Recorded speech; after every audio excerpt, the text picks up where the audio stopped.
Hello everyone, I am Aman Sachdev from Media and Public Relations Committee, IIM Raipur. We are honored to have with us today Ms. Seema Ghosh, Strategic Business Unit Head at Sun Pharma. With your permission, ma'am, I would like to begin the interview. Sure. Okay, so my first question for you is, ma'am, pharma often operates at the intersection of science and society. How do you balance business transformation goals with keeping people, employees, patients, stakeholder at the center? So I think, Aman, like you have mentioned, pharmaceutical as an industry, we have to always keep patient at the forefront. Even though there are 3-4 different pillars of it, so whether it's patient or our own people, employees, or the doctors whom we are promoting our brands, or the stakeholders, the vendors who are there. But still, I think for us, everything what we do, patient has to be at the forefront of everything. So whether it's any strategy which is going to drive the business or any other transformation project also, like in your question you are asking, we have to look at how it is going to benefit the patients, how it is finally going to impact the patients. And then from there, we have to look at all the other stakeholders, including our employees and doctors. So if I have to give you an example, if there is a brand which we are promoting, so I'll just give this example of one of these injections which is used for osteoporosis treatment, which is taken by senior citizens. So there, this specific injection is taken by the patient themselves. So earlier, this injection used to be in 2 different units. So there used to be a cartridge and there used to be a pre-filled device. The cartridge had to be filled in the device and then the injection were to be taken. So for us, when we look at this has an impact on the patient because the patient would be taking it directly by themselves. So it takes time for them also. For senior citizens, it may not be very convenient to use. So we approached it from that point of view, that what we can do differently so that it becomes more convenient for the patient. And then at that point in time, we thought of that, okay, there are other devices which are available maybe internationally in the market, which would be just one single pre-filled device and would be more convenient for my patient, even though the cost would be a little higher than what it is currently. So for a company, I'm going to bear a higher cost, my margins will go down, but I have to keep the patient at the forefront at that point in time. Such if it becomes nice initiative, ma'am. Yeah, if it becomes more convenient. But along with that, I have to also think that, okay, if I'm going to launch this device, how it is going to impact my own employees. So how I have to train them for them to train others. How this specific knowledge will go to the doctors as well. How my vendors are also prepared, whether they would be able to supply on time, because there would be a lead time of 6 months or so, which was not there earlier for, let's say, the earlier device because it was indigenous. So those angles also you have to look at, right? So yeah, I think all of us, we look at all these different parts when we are looking at any of part of the business, and that's how it is, right? That's a great answer, ma'am. Okay. I would like to move to the next question. Sure. So my second question is, reflecting on your MBA journey at IIM Ahmedabad, what were the most critical lessons or experience that you have shaped your leadership style? So I think IIM Ahmedabad is something which would have shaped all of us, including me, those who would have, I think, studied there. And first thing which comes to my mind is working under pressure. That is something which all of us have been taught. And if you had been through that first year journey of IIM Ahmedabad, I think any pressure in any world you will be able to pick up if you have passed through that. So that is something which is very important. I think we have become more resilient after going through the program at IIM Ahmedabad, become more holistic in our decision making. We look at things, not only what is being shown to us, but also what is there beneath. So we will look at all different angles in our decision making, be very meticulous. And that is something which I feel is something which has come from my Ahmedabad days, where we were grilled on different parts, where we were going through different case studies, where we had to play the role of, let's say, a different CXO, whether it's the CEO or CHRO or the supply chain head or IT head or something. We had to look at all parts from different point of view. So it's not only my point of view, but also what others are thinking. So that helps in decision making in real life as well, if you have gone through that journey. I think working with some kind of ambiguity as well. So it's not like everything would be available to you as it is. You have to take decisions when things are ambiguous as well. You have to have that gut feel. What do we say? So that is something which again I think comes from that time. But of course, I think B school can make you prepared for up to a certain level. Case studies are very different from what real life journey is, and that is what would be my, I think, suggestion or this thing to all of you as well, that whatever you are studying, look at how in real life it will get implemented as well, because things are going to be different in corporate world. Yeah, it's not at that point in time a static case study. There are nuances to it. Yeah. So that, anyways, I think with the pedigree, it comes. We will not be afraid of it to embrace something if it is not something which we would have seen or thought of. So that comes with the education. Okay. Yeah. My next question to you, ma'am, is can you share some pivotal moments from your career that have shaped your journey and led you to your current role at Sun Pharma? So pivotal moments, I think after B school, I had started working in one of these consulting firms, Yeah. Tata Strategic Management Group. There, being in consulting helps actually, since you get to look at different industries, get to work with different kind of CXOs, different kind of leaders, you learn from them.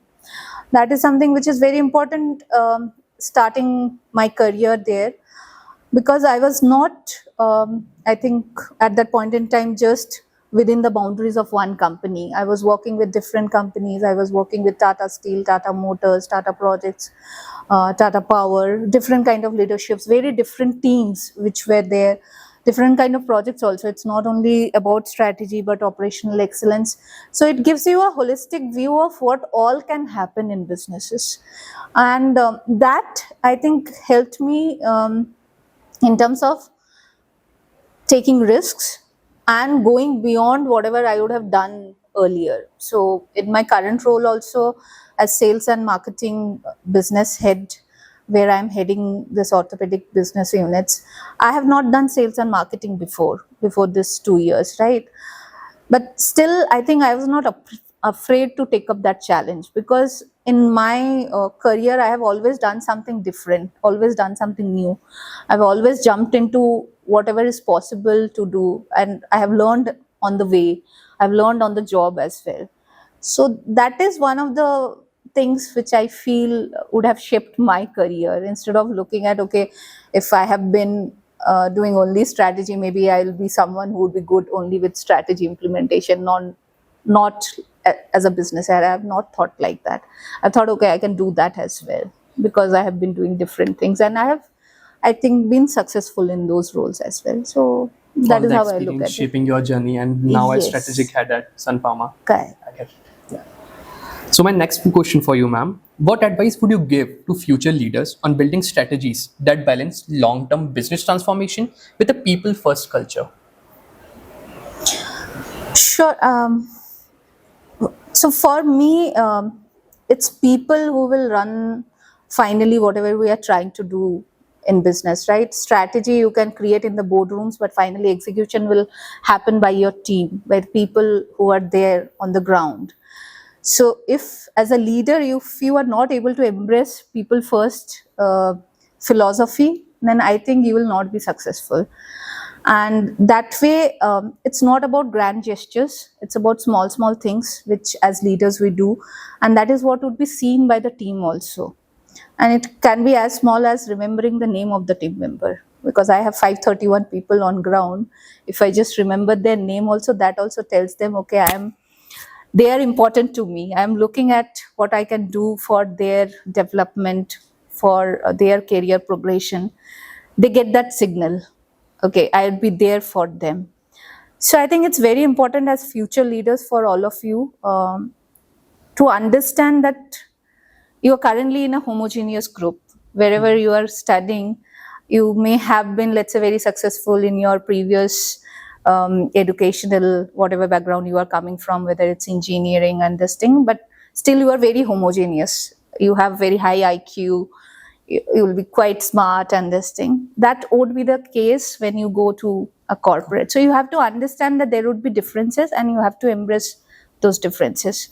And you have to understand that very early on in the career, then you will be successful. And not one strategy or would work for everyone. So how you will have different people's strategy as well. Not everyone will come with I think similar kind of mindset to work.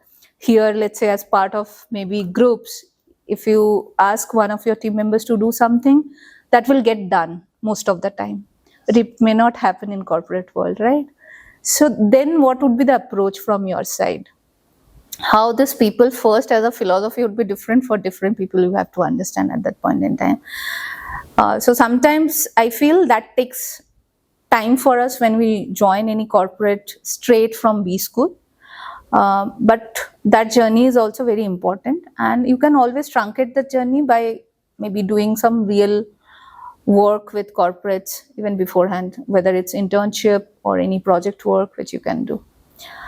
So yes, I feel it's important, and all of you should look at this as an important strategy instead of looking at this being only the enabler for driving your strategy. So people first has to be a part of your strategy. At the center of it. Yes. So my last question for you, ma'am. Based on your experiences, what advice would you offer to IIM Raipur students who are about to enter the corporate world and aspire to become business owners? Sure. I think first of all, congratulations to all of you for being here. You have already stepped into one of the academic institutes which is known for academics, a good culture, and you are already successful in some way, but that is just the starting. For all of you, I feel that corporate life, like I said, is a little bit different from whatever you are studying so far. So you will have your own journey. So my first point would be that you create your own journey. You decide your own journey. Nobody else can tell you what you have to do. You can always learn from Seema's journey or someone else's journey, but that would be just a learning for you. And then you have to decide what path you have to take, whether you want to become, let's say, a CXO in next 10 years, 15 years, or you want to take up a role which would be like a subject matter expert. That you have to decide from your side. And finally, it has to be your decision. After getting, I think, information from everywhere, you decide what you want to do, and accordingly then chalk that path. Everyone else can help, but you have to be, I think, the one in charge of your career. That is something which is very important to understand. So I want to tell the students, please, I think, be in charge of your own career. Look at what all things you need to do, what all experiences you need to gain to go to that level where you want to be. So there are these mundane questions like where you want to be in 5 years or 10 years, but those are important questions also. So if you are sorted that way, that where you want to be, you try to get those experiences accordingly so that you are there in next 10 years time. Another thing is, I think, keep learning from everyone. So there is always not only from leaders, but your peers with whom you are currently, let's say, studying, or even when you are doing internship. Try to learn from everything. I think do as much as possible to soak on all the knowledge which you can get, because that is something which would be very important for you in the first phase of the career, at least. And third thing, what I believe is think big. That is something which I would always like to tell all you students. Don't restrict yourself with anything. Don't think that this is something which can't be done, or I am not the one who can do this. I want all of you to dream big, think big, and think that you are the one who would be able to do it. If nobody else have been able to do it, you are the one who can do that. So that is something which I feel should be the driving force for all of you.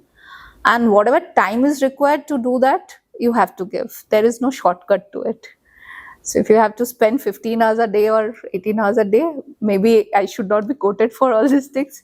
It would be required at times, yeah, so that you are successful. So wish you all the best. Thank you so much for such a valuable insight, ma'am. Great. So, thank you for joining us at IIM Raipur today. Your insights and experience have been truly invaluable. We are truly honored to have had the opportunity to learn from you. We look forward to seeing you again in the future. Thank you so Great. much, ma'am. Thank you so much. Thank you, everyone.